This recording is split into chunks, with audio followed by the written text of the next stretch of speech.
Ils étaient venus l'entendre et se faire guérir de leur maladie. Ceux qui étaient tourmentés par des esprits impurs retrouvaient la santé. Et toute la foule cherchait à le toucher, parce qu'une force sortait de lui et les guérissait tous.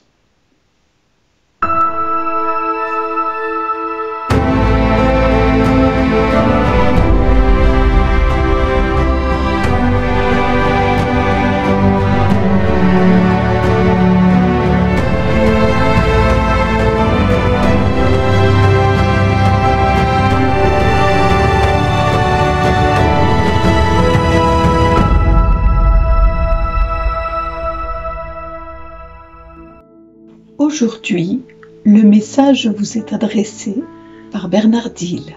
Bonjour les amis, aujourd'hui j'ai envie de nous poser la question: pourquoi suivons-nous le Christ? Pourquoi sommes-nous à sa suite? Qu'est-ce qui nous motive à écouter ces 7 minutes le matin ou à écouter d'autres enseignements qui existent sur YouTube que des personnes se donnent la peine d'enregistrer et de vivre? Pourquoi sommes-nous là? Qu'est-ce qui nous motive les uns les autres? Alors, plusieurs raisons peuvent venir à notre esprit.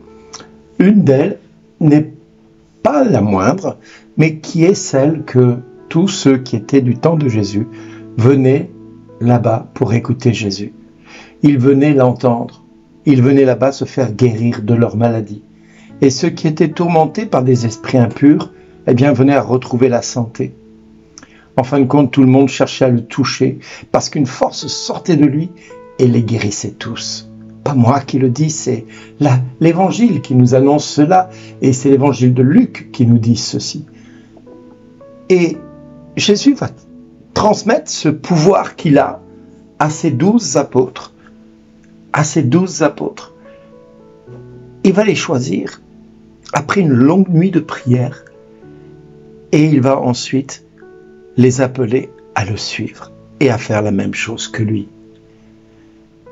Du reste, l'évangile de Jean nous dit: c'est moi qui vous ai choisi afin que vous alliez, que vous portiez du fruit et que votre fruit demeure.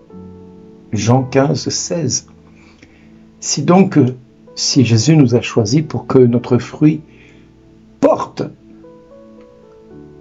un fruit qui demeure dans le temps, c'est bien parce que au tout début de notre histoire, de notre conversion, de notre retournement, conversion ça veut dire retournement, c'est-à-dire de notre venue dans le Christ, nous avons compris que le Christ n'était pas simplement mort et ressuscité. Non, il était aussi celui qui avait donné sa vie pour chacun de nous. Mourir, des quantités de personnes mouraient à cette époque, soit par les Romains, soit de maladie, soit tout simplement par des voyous qui pouvaient les mettre à mort. Mais Jésus a lui donné sa vie pour que nous soyons sauvés. C'est toute la petite différence qui fait que la mort de Jésus n'a pas été inutile et la mort n'a pas été une simple philosophie devant être comprise de manière humaine ou humaniste. Non, Jésus n'est pas simplement quelqu'un qui a fait quelque chose d'extraordinaire à un moment donné, comme on pourrait le penser de Gandhi, par exemple, qui a porté la paix à bras-le-corps dans sa philosophie, dans sa manière de penser et d'être. Du reste, quand on voit ce que Gandhi a fait en Inde et comment l'Inde se comporte aujourd'hui, on se demande qu'est-ce qu'il leur a laissé comme héritage. Est-ce qu'il leur a laissé un héritage de paix ou est-ce qu'il leur a laissé un héritage où la violence demeure toujours présente? On pourrait penser la même chose de certaines églises qui aujourd'hui, au lieu de porter le message du Christ, continuent à porter une philosophie vide et trompeuse qui vide l'évangile de sa consistance, de sa teneur en puissance, en magnificence et en gloire de Dieu. Oui, parce qu'on va donner un enseignement purement théorique de l'évangile, on va enseigner une théologie, c'est-à-dire on va parler de Dieu, mais sans l'avoir rencontré personnellement. Il y a des personnes qui parlent très bien de Dieu, mais ils ne connaissent même pas Dieu, ils ne savent même pas qui il est. Ils ont eu une très bonne formation théologique, philosophique sur Dieu. Et oui, ils ont une capacité à parler de Dieu de manière magistrales et ils vont donner des enseignements dans des universités où ils vont parler de l'histoire de Dieu dans l'humanité et comment Dieu s'est soi-disant révélé aux hommes et quelle est la tradition des hommes dans cette histoire. Et au milieu de tout ça, il y a quelques personnes qui n'ont pas grande prétention en matière d'études, de théologie ou de philosophie et qui vont transmettre ce qu'ils ont reçu gratuitement de Dieu, c'est-à-dire la plénitude de la divinité de Dieu, c'est-à-dire ils sont tellement pleinement comblés de sa puissance et de sa présence en eux qu'ils ont reçu en eux une forme de circoncision, c'est-à-dire que dans leur chair, ils ont fait l'abstraction de tout ce qui était de l'humain pour laisser la partie divine exister. Et c'est ce que Paul explique très bien, que beaucoup de serviteurs de Dieu vont dépouiller dans leur histoire, dans leur personne, dans leur propre chair, ce qui vient de l'homme, pour laisser apparaître le Christ, afin que par ce baptême dans le Saint-Esprit, comme on dit nous aujourd'hui, eh bien, nous soyons non plus morts avec lui dans le tombeau, mais que nous soyons ressuscités avec lui par la foi en la force de Dieu qui nous habite et qui fait de lui un ressuscité d'entre les morts.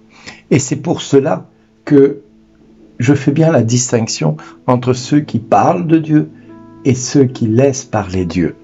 C'est toute la différence entre quelqu'un qui a un savoir et quelqu'un qui vit Dieu.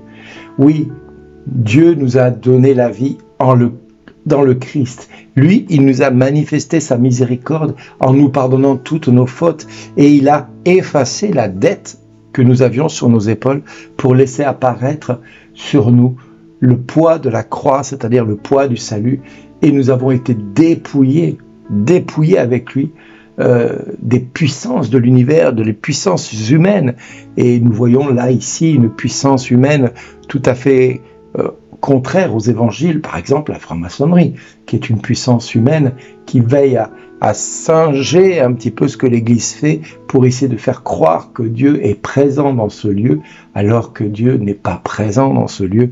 Il est présent en chaque homme qui confesse le nom de Jésus-Christ. Et oui, nous avons la possibilité d'aujourd'hui de dire à Dieu que nous le bénissons, que nous l'exaltons, que nous lui rendons grâce toujours et à jamais, parce que sa tendresse est lent à la colère, plein d'amour, pitié, bonté pour tous, sa tendresse est pour toutes ses œuvres. Alors chacun de nous peut dire au Dieu que nous lui rendons grâce, que nous sommes fidèles et que nous le bénissons et que nous dirons toute la gloire de son règne et nous parlerons de ses exploits dans toutes nos manières d'être, de vivre. Oui les amis, soyons de fidèles témoins comme les apôtres l'ont été, témoignons de la puissance de Dieu qui nous habite en allant et faisons la même chose que Jésus, en guérissant les malades, en chassant les démons et en purifiant les lépreux et ressuscitant les morts. C'est ainsi que le monde croira que Jésus est vraiment ressuscité et lui pourra nous dire à chacun merci d'exister.